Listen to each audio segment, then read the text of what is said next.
Assalamualaikum warahmatullahi wabarakatuh. Alhamdulillah, di pelajaran pendidikan agama Islam ini di kelas 12 kita masuk ke bab yang pertama, yaitu dengan judul Meraih Ketenangan Hati dengan Sabar dalam Menghadapi Musibah dan Ujian. Di pembelajaran kita kali ini, kita akan membahas bab yang sesuai dengan judul, namun untuk sebelumnya kita memulai dengan membaca doa. Bismillahirrahmanirrahim. Raditu billahi robba wa bil islami dina wa bi Muhammadin nabiyya wa rasula. Rabbi zidni ilma warzuqni fahma. Rabbi shrah li sadri wa yassir li amri wa hlul uqdatam min lisani yafqahu qawli. Oke, baik anak-anakku sekalian. Sekarang kita memasuki daripada bab yang kali ini kita akan bahas, namun ada pertanyaan pemantik. Yang pertama, mengapa Allah memberikan musibah dan ujian kepada hambanya yang beriman kepadanya? Yang kedua, bagaimana cara memiliki ketenangan hati?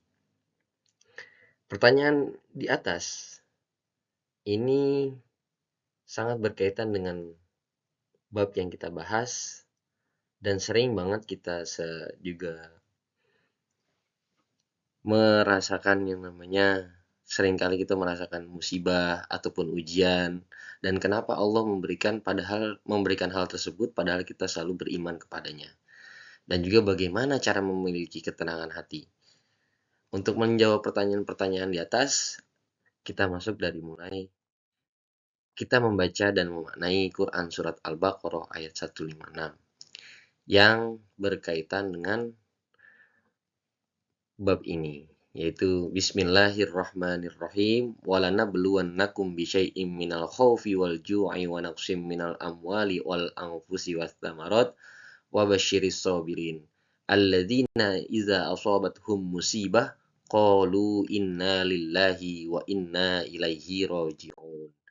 Yang mempunyai arti, kami pasti akan mengujimu dengan sedikit ketakutan dan kelaparan, kekurangan harta, jiwa, dan buah-buahan, maka sampaikanlah wahai Nabi Muhammad kabar gembira kepada orang-orang yang sabar, yaitu orang-orang yang apabila ditimpa musibah mereka mengucapkan inna lillahi wa inna ilaihi raji'un. Sesungguhnya kami adalah milik Allah dan sesungguhnya hanya kepadanya lah kami kembali. Berdasarkan arti yang di atas ini, Allah berbicara kepada Nabi Muhammad SAW bahwasanya Allah akan mengujimu dengan sedikit ketakutan dan kelaparan, kekurangan harta, jiwa, dan buah-buahan. Seorang nabi saja diuji keimanannya melalui daripada ketakutan, kelaparan, kekurangan harta, jiwa, dan buah-buahan, atau yang kita bisa rangkum itu merupakan sebuah musibah ataupun ujian. Dan bagi orang-orang yang sabar akan diberikan kabar gembira, yaitu orang yang kalau ditimpa musibah mereka mengucapkan innalillahi wa inna ilaihi raji'un. Sesungguhnya kami adalah milik Allah dan sesungguhnya hanya kepadanya kami kembali. Nah, selanjutnya kita disuruh memahami Quran surat Al-Baqarah ayat 155-156 yang di dalam potongan ayat tersebut terdapat kata as-sabirin yang berarti sabar. Sabar yang dimaksud adalah kita sebagai seorang yang beriman tidaklah luput dari musibah dan ujian. Dan pastinya Allah memberikan semua itu tidaklah melampaui dari kemampuan kita. Yaitu la yukallifullahu nafsan illa wus'aha. Yang kalau disimpulkan, sesungguhnya Allah percaya kalau hambanya mampu melewati itu semua dengan cara bersabar dan tetap mensyukuri atas apa yang terjadi. Karena semua pasti ada hikmahnya.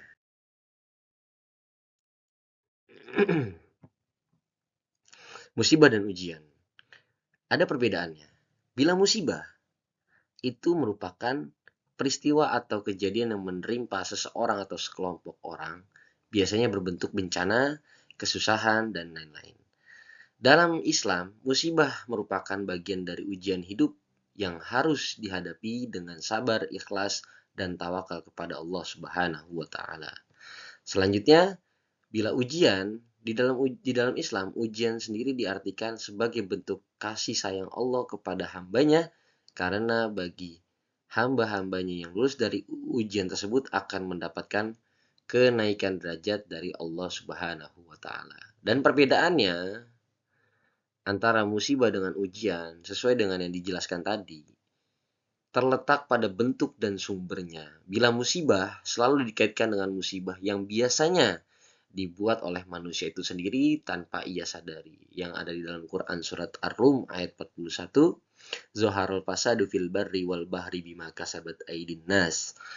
Yang mana musibah tersebut telah nampak kerusakan yang ada di muka bumi, baik di daratan ataupun di lautan, itu merupakan hasil daripada buah tangan manusia itu sendiri. Jadi musibah itu dikaitkannya dengan hal yang seperti itu. Tapi bila ujian, Allah itu pengen ngelihat kita dan bentuk kasih sayangnya Allah kepada kita karena kita diuji gitu. Udah bisa lolos daripada kesulitan yang sebelumnya, kira-kira kalau dikasih kesulitan yang seperti selanjutnya lagi ya akan mengeluh atau tidak. Karena kalau misalnya kita sadari iman seseorang itu fluktuatif, ntar naik, ntar turun, ntar naik, ntar turun gitu. Jadi kita harus melaksanakan ujian-ujian dari Allah Subhanahu wa taala. Sedangkan sini juga dijelaskan tadi. Sedangkan ujian bila diilhami merupakan bentuk tes kepada hamba dari Tuhannya untuk melihat kadar keimanannya, karena kita maklum manusia itu imannya fluktuatif yang tadi saya bilang, dan apabila hamba dapat lulus dari tes tersebut, maka bertambahlah iman seorang tersebut. Selanjutnya ada contoh musibah dan ujian. Nah, di antaranya adalah ini.